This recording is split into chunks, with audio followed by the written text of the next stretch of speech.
Oh, my name is Annie Kron. Mm-hmm. I'm born in Neuendorf, Ukraine, 1925.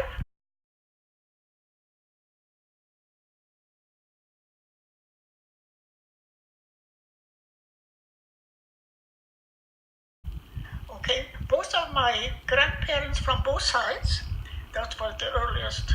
Okay, my mother's parents were John Dix, and my father's parents were Henry Newfels. Yeah, and they did tell me a lot of stories, but you know, in those days you couldn't tell stories about their religion, but they told me different stories about their way of life and so on. Yeah. And where did these people live? Did they live in the same village as you, or did they live somewhere else? Well, they one couple, like my grandma's parents, they lived in Neuendorf, and also the parents from my father. They both lived in the same village, but later they moved away. We moved away from them, and my grandpa passed away from my father's side. Yeah, but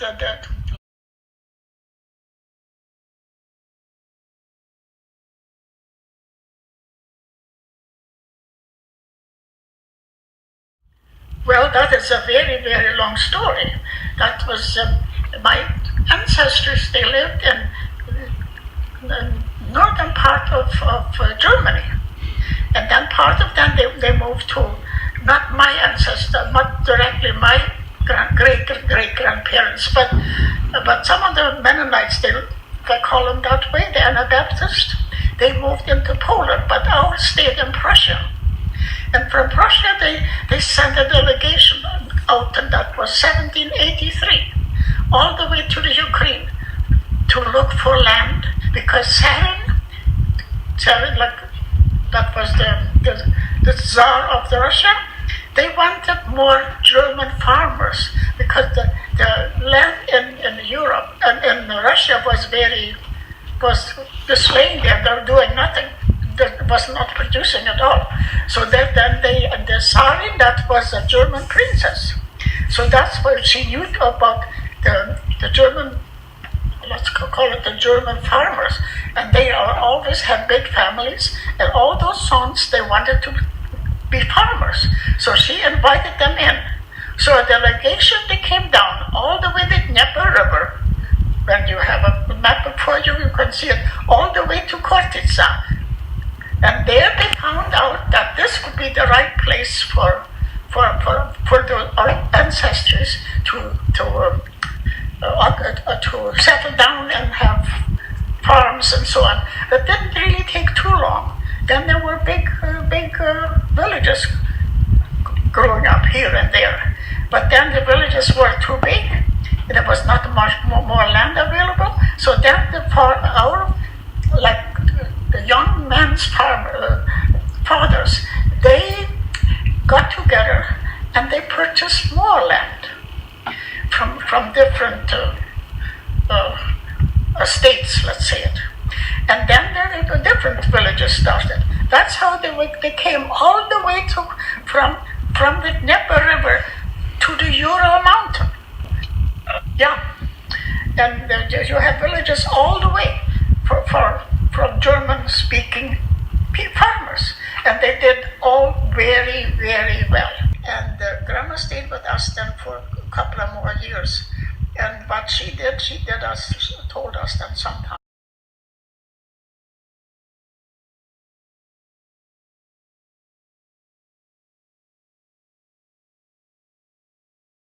stories about way back when, what happened then. And well, some of the stories I forgot, but I remember one story. We were quite taken by this story. That was the sinking of the Titanic. Ah, really? Yeah. Yes. And then she said, I know another story from way back when, and that was Napoleon came to Moscow. Really? So what did she tell you about that? Well, she said he can conquer just about whole Europe, and he went all the way to Moscow. But then the Tsar, and then they chased him back. And then the Russians were in France. And that was very amazing for us from way back when, from Moscow all the way to come to France. Later then, you know the story when he passed away. Finally, well, anyway, that's another story. Yeah, Which- so she was very... Which grandmother was that? Was that your mom's That mom? was that was my father's mother. Okay. She was very, very smart, and she only went to school for 3 years. Really? For 3 years. And then her father also had a farm, so he needed her to work on a farm. So he took her out there. But in these 3 years, she ended, no, that's not the right word. She went to school for 3 years, but she ended up in grade 6. Right. Okay. Does that make sense? Yes. Yeah.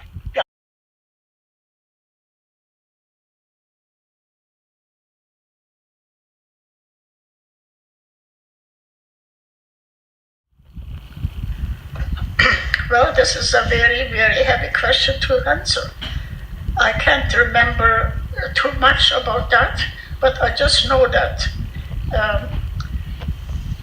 when the communists took over, the revolution was 1917.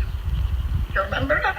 And what happened was, in our villages where we live, we didn't really was hurt so much by it. That was more the people in the city. They were right away ready for this because they thought Stalin would give them a better job, better future. And they were right away ready for this revolution. And it was actually Lenin, Vladimir Lenin, what came to Moscow. He was the one that started it all. But he had this idea, if everybody would be equal, it would be a better system than if some people had a farm and the other one had no land. That was not the best idea. That's how it all started. And having this idea that you're going to get a little land or having a better job or something, that was very appealing to the Russians. When I think back, we also had a few Russian people in our village. Their lifestyle was altogether different than ours. Was altogether different because I don't want to brag, but we came from people that looked after themselves by themselves. They didn't have to go to the government for help. They did everything on their own. And the Ukrainians, or the Russians, let's call it, they were kind of a little slower in that regard. They wouldn't go for that. Now the communists came and that they were more for it, that now we're going to get something. And that was a big plus for them. And that's how it all started. But I was not even born there, so I cannot really answer those questions question by question, but all I know that we had our grandma, her husband had passed away already. Now one of her sons was studying in Donetsk. That is a big city in the southern part of Germany, of Russia, of Ukraine, I should say. So now he, like my father's family, I don't want to say they were very rich, but they were good farmers. They they had everything, and they were doing very well. And my grandfather also was a teacher in our village. So they were doing fine.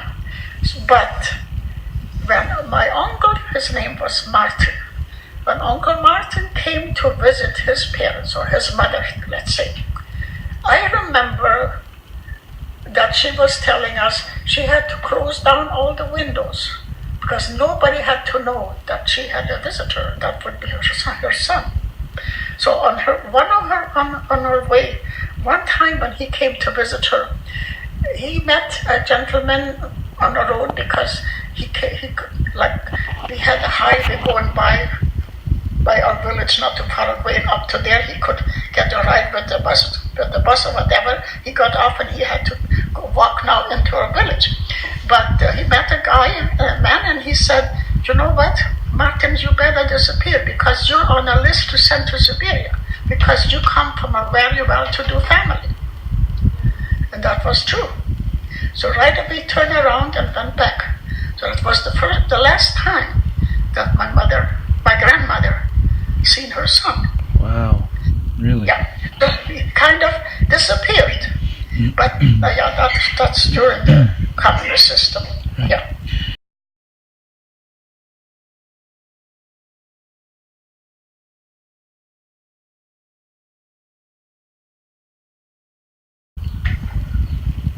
You're talking World War I. Yeah. I have never heard of anybody that was involved in the war. Okay. Yeah. During that war. Yeah.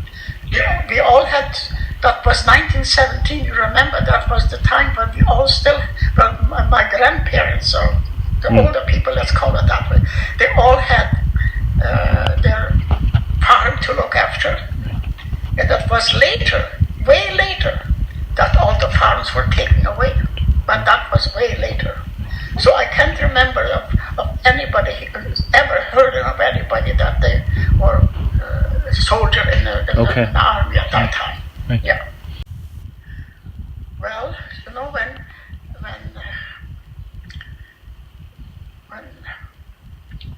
there was a time when they took my grandma's house away, the communists. This is the Communist Party did this. And my grandma, we took my grandmother in, and she lived with us. And now came the time where they took a lot of farmers' sons, but were also farming, but were still were farming. They took them away because the government had an idea they want to take all the land away. But before they take the land away, they had to get rid of those farmers that were working on the land. So then they sent them to Siberia, into the woods to be like a whatever they did, I don't know. But anyway, they were into the woods, and there they lived in a very, very poor condition. But that's not what you want to know. But my father he was actually also in one of the cities, and he was studying. So after my grandpa had passed away, and they took all the stuff away from the farmers, my father came back and he said, "We cannot stay here any longer in this village. We have to go somewhere else, to move somewhere else." So we didn't know the reason, but that's what we found out later. We were children. So then, father looked into this a little more careful, and he found in the village of Nikolaifeld a house what he could really afford to buy. And the lady who owned the house, she was a communist, and her name was Mrs. Penner. So you have to realize there were also very poor people in the villages. Like not everybody that lived in the village were big farmers. There were also little poorer people. And this lady was from a poor family. So she had her house for sale, and that was a very old house. Old by run down house. So my father purchased that house, and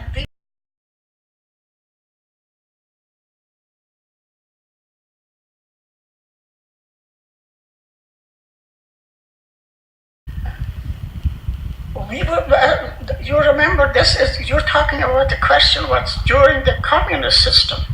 What's happened during the communist system? Well, we were told that he was doing the best thing for our land, and and he wanted to do everything the best for us, and he gave everybody a job and so on, and actually, in a sense, that was true. Everybody had a job. Nobody had to go and look for a job. They all had jobs, and that was during his regime. But I don't know if you want to know a little more about him, but 1956 he passed away. And soon as he passed away, all those prisoners what we call prisoners, but they took from our villages and sent to Siberia. They were free people, and they called them free people.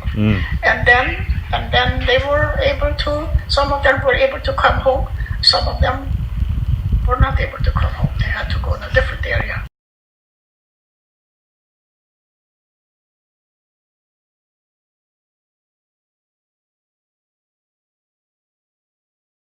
Never. Never.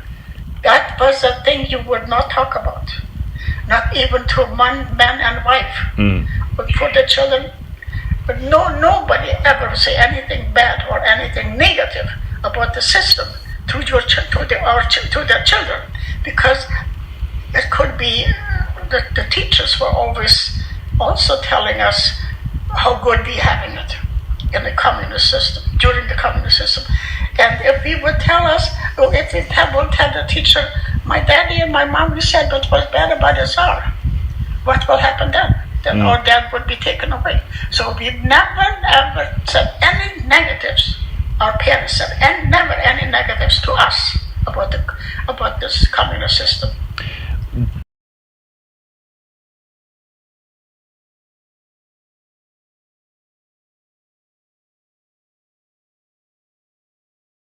And that is when the German country, the German, like Hitler, when he started war with Poland, and that was 1939. When he occupied Poland, he had this idea, we need more land, because Germany was, as a country, it was a small country, but it needed more farmers and more land. So he came into the Ukraine, and he came in 1951, 41. He came into that, sorry about that. He started coming into the Ukraine. And we all these German people that lived in that area, we had to flee. And we were on our way to Siberia. But the good part was, what we didn't know ahead of time was that the Germans came so fast that they caught us off. And when the Germans came, just one thing, or another thing which maybe would be interesting to you is there was always a Russian soldiers riding a horse all the way around our caravan, so nobody would escape. So one morning, there was no rider. So we were wondering what happened to him. Maybe he's still sleeping somewhere. But then we found out in a short time we were surrounded by the Germans, by the German army.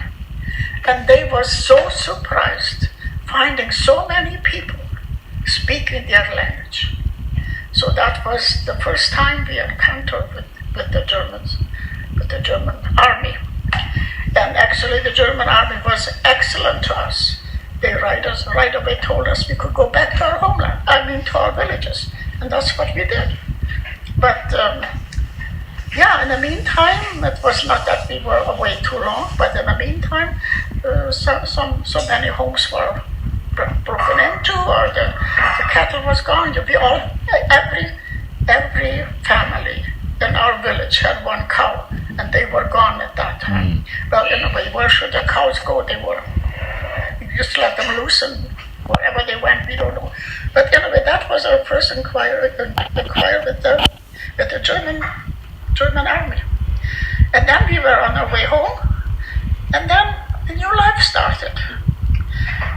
Actually, the first thing what they did for us was to open up all the churches again, because all the churches were closed by Stalin's regime. He said, all the churches were closed, and those ministers that we had in our villages, they were all taken away to Siberia. Each German soldier had a wide belt, and on the belt there was a buckle, and there it says, God is with us. That was a wonderful sign to us. These people are religious people. That's what we thought. Later on, we found out that that was not really what had happened.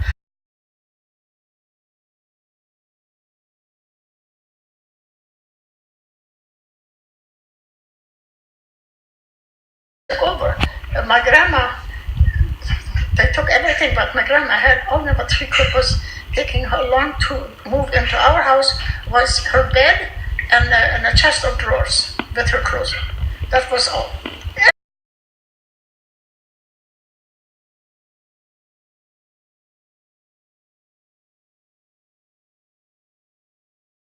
Everything stayed. Don't you have a Bible? Family Bible? Oh yeah, I have a Bible from her, but I got that here from Kitty Savatsky.